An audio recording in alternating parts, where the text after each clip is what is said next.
High বন্ধুরা, তোমরা সবাই কেমন আছো? চলো তোমাদের জন্য নিয়ে এসেছি গোবিন্দভোগ চালের পায়েস।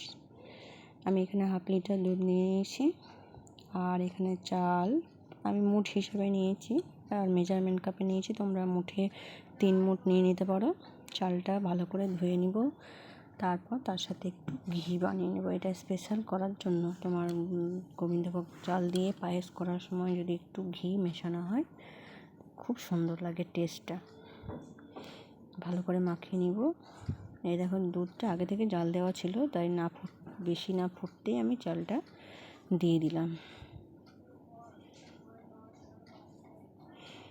তারপর চালটা দিয়ে দেওয়ার পর কিন্তু ভালো করে নেড়ে দিতে হবে, না নাড়লে চালগুলো কিন্তু বসে যাবে নিচে। হ্যাঁ, আর এটাতে কিছুটা ড্রাই ফ্রুট দেবো, এটা সেদ্ধ হোক।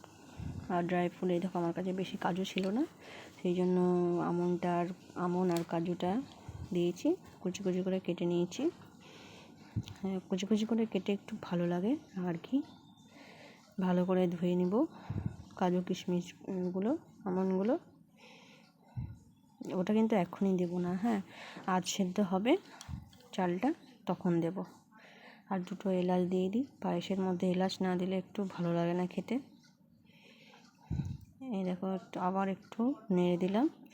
তারপর সেদ্ধ হওয়ার পর তোমাদেরকে আবার দেখাবো আমি। এখন একটু নেড়ে নিই। এই দেখো, আমি এত কম পরিমাণে চালটা দিয়েছি যে দেখাই যাচ্ছিল না।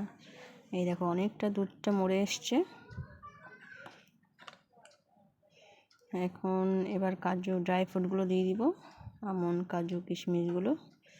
আবার ভালো করে নেড়ে নিয়ে এবার চিনিটা কিন্তু সব থেকে শেষে দেবো। হ্যাঁ, সেদ্ধ হয়ে যাওয়ার পর। যদি আগে দিই চিনিটা, তখন সেদ্ধটা হতে সময় লাগে, দেরি হয়। এই দেখো, আমার প্রায় সেদ্ধ হয়ে গেছে। এবার এটার মধ্যে চিনিটা দিয়ে দিলাম। যে যেমন মিষ্টি খাবে তোমরা সেই রকম মিষ্টি দেবে। যারা কম মিষ্টি খাও তারা কম দেবে, আর যারা বেশি মিষ্টি খাও। এই চামচটায় আমি 8 চামচ নিয়েছি। এটা আমি ঘরেই ব্যবহার করি চামচটা। এবার চিনি দেওয়ার পর কিন্তু এটা অনবরত নেড়ে যেতে হবে, না হয়তো যদি না নাড়ি তবে পায়েসটা লেগে যাওয়ার ভয় থাকে। ভালো করে নেড়ে চিনিটা গলবে, আরেকটু জলটা চিনি দেওয়ার পর জল বেরোয় আরেকটু। হ্যাঁ, তখন সেটা আরেকটু মেরে কিছুক্ষণ নেড়ে তারপর বন্ধ করবে। চলো বন্ধুরা, আমার পায়েসটা প্রায় হয়েই গেছে, এবার নামিয়ে নেব। হ্যাঁ, আমি একটু পাতলা রেখেছি, হ্যাঁ, কারণ ঠান্ডা হয়ে যাওয়ার পর জমে যায় পায়েসটা, তাই আমি একটু পাতলা রেখেছি। ঠিক আছে বন্ধুরা, কেমন হয়েছে, কেমন লাগলো আমার রেসিপিটা আমাকে জানিও। পারলে কমেন্ট, শেয়ার, লাইক করে দিও। টাটা।